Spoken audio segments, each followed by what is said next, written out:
Welcome to VL Academy. இந்த வீடியோல bank reconciliation statement other exercise problem number 21 நம்ம பார்க்க போறோம், which is in page number 6.29. இன்னொட்டான ஒரு விஷயம் இருக்கு. என்ன அப்படின்னா இங்க வந்து பாஸ்புக் ஓவர் டிராஃப்ட் கொடுத்துருக்காங்க. ஓகேவா, that is 10,440. அதை ஒரு சைடில் வச்சுக்கோ. Okay, and as on 31/12/1992, while as per ledger it was 260 to bank debit. Okay, so debit சைடில் நமக்கு பேலன்ஸ் காமிக்குது அப்படின்னா என்ன, கேஷ் புக்கை பொறுத்த வரையும் it is an balance, positive balance we have in our hand. Okay, so அந்த மாதிரி இங்கே வந்து நமக்கு as per cash book bank balance வந்து 260 rupees. ஓகேவா, ஸோ நம்ம இந்த 260 rupeesலேருந்து தான் இந்த சேஞ்சஸ் எல்லாத்தையுமே வந்து நாம ரீகன்சைல் பண்ணணும். So let's see how to work out this. So as of now we have to leave off this 10,440. இங்க என்ன அப்படின்னா உங்க ஆன்சரே கொடுத்துட்டாங்க. அதாவது பாஸ்புக்கோட ஓவர் டிராஃப்ட் வேல்யூ வந்து 10,440, கேஷ் புக்கோட பேங்க் பேலன்ஸ் வந்து 260. ஸோ நம்ம இந்த கேஷ் பேலன்ஸ் 260 இருக்கு இல்லையா, இதுல இருந்து நம்ம இந்த டிஃபரன்சஸ் எல்லாம் நம்ம ரீகன்சைல் பண்ணி நம்ம இந்த ஓவர் டிராஃப்ட் வேல்யூவை கண்டுபிடிக்கணும். அதுதான் இந்த கொஸ்டினோட meaning. Okay, let's see how to work on this. Next one, check issued but not presented for payment. So once check issue பண்ணாலே நம்ம என்ன பண்ணுவோம், அந்த அமௌண்ட்டை நம்ம கையை விட்டு போயிடுச்சு, நம்ம அக்கௌண்ட்ல இருந்து வெளியில போயிடுச்சுங்கிற மாதிரி கேஷ் புக்ல லெஸ் பண்ணியிருப்போம். பட் என்னன்னா அவங்க இன்னும் அந்த செக்கை பேங்க்ல காமிச்சு அமௌண்ட்டை வாங்கல, இப்போ அந்த அமௌண்ட் இன்னும் நம்ம அக்கௌண்ட்லயே தான் இருக்கு. ஸோ அதனால நம்ம என்ன பண்ணணும், அந்த 800 rupees திரும்ப ஆட் பண்ணணும்.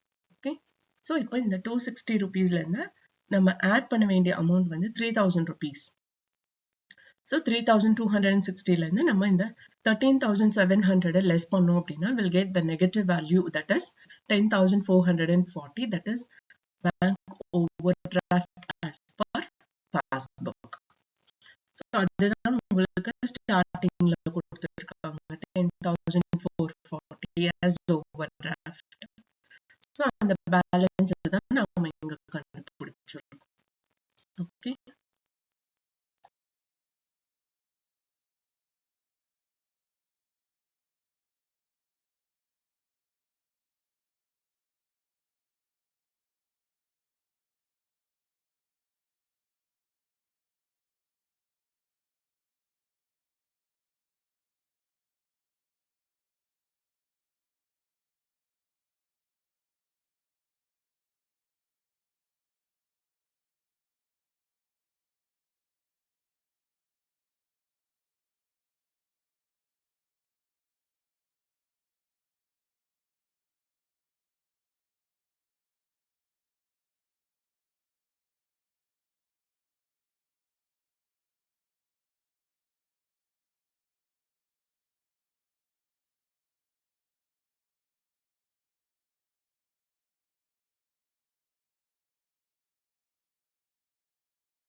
இந்த வீடியோ வாட்ச் பண்ணதுக்கு ரொம்ப தேங்க்ஸ். இந்த வீடியோ நிஜமாவே இன்ஃபர்மேட்டிவாக இருக்குன்னு ஃபீல் பண்ணிங்கன்னா லைக் பண்ணுங்கள், ஷேர் பண்ணுங்கள் அண்ட் சப்ஸ்கிரைப் பண்ணுங்கள்.